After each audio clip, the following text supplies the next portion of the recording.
for your help in the past, but we're even now. So then that kind of raised my eyebrows a little bit, because it was like where Shira Peterkin just couldn't be trusted, you know? Mm-hmm. Yeah, she's like, I guess she needed some help along the way, but she does have like good morals, What did she need? What did she need help for him for? Like, was that to help solve the case of like the murder or whatever? Maybe. I don't know what he gave her. What did he give her? He gave her I think I don't know.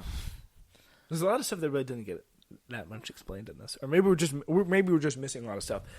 Anyway, yeah, it's the day of the midsummer party, which really kind of like this whole scene and the whole premise of this party is very satanic and kind of like pagan ritual type situation. Like because first of all, they're having a midsummer party. Like, are they going to light a bonfire and like summon a great spirit? I don't know. Sarah doesn't want to go. She wants to break up the topper because she's alone with John B now, and her dad says he'd love if he could suck it up for the evening and just dump the douche tomorrow. So she begrudgingly goes, but Topper can tell something's wrong. Instead of trying to fix the problem by not being a douche, he gives into his douchiest tendencies by spying on her, always looking at where he's going, and he sees her talking to someone. How did he not know it was John B? I think he did. I think he did, but yeah. And she just kind of tries to deny it, which is kind of tough to do. And also, Ward's getting an award for something called, he's like the Grand Knight of the Rhododendron. Oh, yeah. It's like, what is that? I'm like, the Grand Knight. Yeah, and John B, like, after they had their conversation, he just, like, crawls away, and there's nowhere, like, he can hide behind. It's, like, a banister. Yeah, does he go, like, down the stairs or something? No, it was just, like, a railing with, like, columns on it, under it, so you cannot totally see him. This is the Knights of Columbus. All right, so the Grand Knights Guide, Knights of Columbus. What even is the Knights of Columbus? It seems like a white nationalist organization, but yeah, I'm looking this up. Oh, apparently it's a Catholic thing. I see something about Pope Francis. I don't know. Really quite strange, but I should. Knights of Columbus. Let's see. Knights of Columbus is a global Catholic fraternal service organization. Membership is composed by practicing Catholic men. So I think it's just like a Catholic charity group, the way I understand it. It's dedicated to promoting and conducting educational, charitable, and religious and social welfare works, renting mutual aid and assistance to sick and needy members of their families, and providing insurance products. So, okay, so it's kind of normal, but it sounds really weird. The Grand Knight of the Rhododendron. So anyway, we continue. John B tells them what she's found with Sarah's help, and he warns that Sarah is a shady person, and they have a big beef. Which, when you find out what the beef is all about, it's just like, really? Yeah. Like, I'm sorry. Like, come on. It sucks, but yeah. Sarah leaves the party. She called the cops. It's funny. She literally called the cops on the birthday party. Yeah. How old were they? Probably like 2 years ago. Oh. Yeah, so it was relatively recent. So, yeah, Sarah leaves the party and looks for the map of the plantation. They can figure out where the parcel 9 is. And her dad catches her. Sees right through her flimsy excuse, and when she leaves to meet John B, he opens a secret safe and takes out the compass. Ladies and gentlemen, it was Ward Cameron all along. He's a bad guy. What were your original readings on Ward? Did you see right through him here? Like, what were your thoughts about him? Well, in the beginning, I thought he was, regular, harmless, but towards the middle, like, when he showed signs of like searching for he knew about the merchant. What is it called? The ship? Yeah, the ship's merchant. The Royal Merchant. Royal Merchant. And he knew what things were about, and he had studied the clues. Like, you got the sense that he was going to like go hard on finding it, no matter what it took. Yeah, this is kind of a crazy situation here, and Topper kind of sneaks into Sarah's bedroom, doesn't apologize to her, after he kind of has they have a little bit of a fight at the party, but it's her little sister. Uh-oh. Yeah. John B. and Sara meet at a remote lookout on the top of a tall stairwell. Drunk Topper follows her, calling her a stupid, lying whore. Because, yeah, just absolutely kind of the worst kind of asshole-ish attitude. And I think I would say Rafe is worse. Because, I mean, at least you get the sense he does generally care about Sara. Yeah, like, from his speech in the bedroom, you know, like... Yeah, he's very sad about it. Definitely. But it still does not mean he does not suck. But Rafe just sucks worse. Because this is kind of a bad move. He pushes John B. off of a lighthouse, or the lookout point, and he falls very, very far. John B. wakes up in the hospital with a concussion and a broken arm, and Ward offers to be his legal guardian as a thank you for saving his daughter. Dun, dun, dun, dun. Like, cue the music here. So... yeah, Ward tells Sara and John B. that it's fine if they hang out, but they can't go into each other's room, which is like, it's a really kind of a weird move. Like, imagine if you started dating someone and then they were living in your house all of a sudden. It sets up a kind of very, like stepbrother. Yeah, it's stepbro adjacent type. Like, John B. has to like bring down the laundry. He like trips and then he falls. He gets stuck in the laundry machine. It's like, Sara, I need your help. Yeah. That could be something kind of interesting. The kids, Sara included, figure out where Parcel 9 is. It's the property of the island resident, creepy old lady. And yeah, the old bat with the legend story. The tale is that she apparently murdered her husband with an axe, so naturally the group thinks it's going to be a great idea to go sneak into her basement, talk at full volume, and discover a well that could be where the gold in the old lady's dead husband is hidden. But here's the problem. Key is not okay with Sara, and Key says, you either choose her or you choose me. One or the other. So, and then John B. then refuses to choose. So this is kind of a clever thing. So this is kind of good, creative conflict mediation, forcing them to, like stay all night on a boat until they resolve their issues. Like, yeah, what do you think of that? Good. Yeah. Like, it's the only way it's going to happen if they're going to find the gold, and I think that's what they do care about their friendship, I guess, but they do care about the gold a lot, too. Yeah. Pretty effective, although a little rude. What do you think was going to happen coming in? Do you think John would choose Sara, and then Key would kind of be, like, pushed out?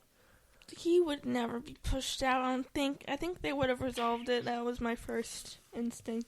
Yeah, you thought it was something else, a path B was going to happen when he gave that ultimatum there. Mm-hmm.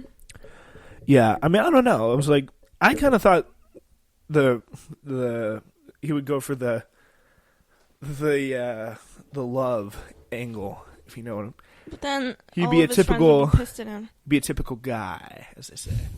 But I don't know.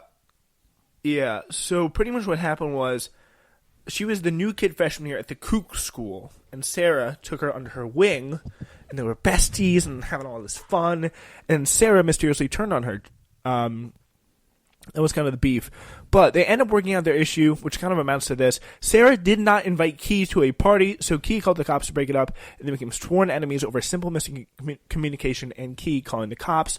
They worked through it, and they're friends.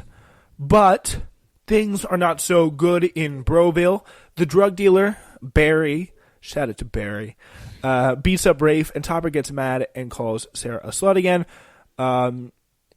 It's really great. Thankfully, Ward overhears and chokes Topper out, which was kind of a boss scene. I was just like, it was cool. But whoa, it gave me, like, an insight of how crazy he is, though. Like, I mean, I'd expect father to like yell at him and maybe cuss at him and like tell him. What do you think? Because I wonder what our dad would do. I wonder what our dad would do. He's just like, get out of the house, you bastard. I don't know. Yeah, he's like, this is a very, very... I never want to see you. Something like that. Very, very intense scene. So, yeah, is this even in it? But... Nope, not coming out. All right, this isn't it. Anyway, yeah, but he's just like, don't ever come back again, which is pretty good. Yeah, so Ward also finds Rafe busted again. Rafe, really rough. This is kind of a dark part of the show here. Ward also finds Rafe looking for money and confronts the drug dealer to pay him back instead of paying him off, which feels like the normal rich parent response, just like incredibly humiliating scene. He kicks the bleep out of the dealer, and after Rafe sees, he kicks him out of the house because it's like, I can't live with you anymore. You're too embarrassing. You're too much of a fail son to even be my son. Sheriff Peterkin interrogates Scooter's wife about why he was going to a tiny island 30 miles off the shore on the day of the hurricane, then heads to the island where they find a distinct pair of glasses, one that belonged to John B.'s dad. The next night, it's time for a treasure hunt at the axe murderer's house, which involves breaking and entering into the entirely ill-advised from start to finish. The group is speaking loudly and yelling at each other, so naturally the old lady wakes up and chases the girls around the house with a fire poker and later a shotgun, even though she can't really see, so it's kind of a distinctive video. She's also like 85 as well. John B. repels of the wall, where he finds a human jawbone, which is really kind of creepy, and proves that she's a murderer. But on his way up, he finds a secret tunnel, almost like completely by accident. He's just kind of grabbing on the wall for grip, and then all these bricks start coming away, and there's the gold. It's there. So yeah, which is kind of cool. He kind of whispers, really emotional moment. He's like, "I did it, Dad. I did it for you." Because his dad was obviously, he was like, "Son, finish what I started," and that's what's going on. But episode 7 starts off with a very troubling sign. Ward, through the window, like a little sneaky boy, hears John telling Sara the gold was all there, and John and Sara obviously not that they found anything. You kind of get the sense that Ward was kind of in it and kind of knew what was going on. What was your read on Ward at around this time in watching the show? I knew he was sketchy. He knew about it, and he found Sara looking at the maps, and you could tell he was worried about it. I mean, not worried, but intrigued. He probably bought the house because of the connection to the gold. Yeah, maybe. I would say that. It's not a crazy assumption to put out there. Yeah. So the gang melts down the gold so they can pawn it, but the boss of the pawn shop is the drug dealer, so that's a little bit of an L. And they decide to not take the deal because the rate isn't good, but they get pulled over on the way home. It's the drug dealer trying to hijack them. And by the way, Barry taking some big L's here. Very rough. Gets beat up by this old dad and these kids, even though he has a gun. And by the way, not a smart move to take all that gold and melt it down and show it up. Yeah, I guess I just really wanted it. I don't know. At least you take like a little bit, because it's like everyone apparently knows who everybody is on this island. They know that they're not rich. They know they're pogues, right? And they're showing up now with 7 pounds of gold, which is a ridiculous amount of gold by any stretch for anybody to have. Yeah. So JJ takes his license so they can go to his house and rob him instead. Not a very good idea. Like, even Rafe and Topper know that is bad news. So it's JJ's idea. He takes $25,000 in cash for his dad to give to his dad for the restitution on Topper's boat. His dad wants to buy something else with the money, so JJ beats the crap out of his dad, gets wasted, and buys a hot tub instead. So not the best move there. He was hurting. Okay? Yeah, that was incredibly sad. Like, when they found out that he got a hot tub and he just starts crying, and it's like, that's incredibly sad and great acting too. Mm-hmm. By both parties. Yeah. I think the dad and the kid. The dad, oh yeah. The dad was like, what do you think about the dad? He didn't have a lot of talking parts. Usually just either him asleep on the couch or beating the crap out of JJ. I mean, unless like, you're a worthless piece of shit. Yeah. So John B. takes Sara, meanwhile, to a special spot in the bell tower of the old church. And she says once again, when I get to this point in a relationship, sometimes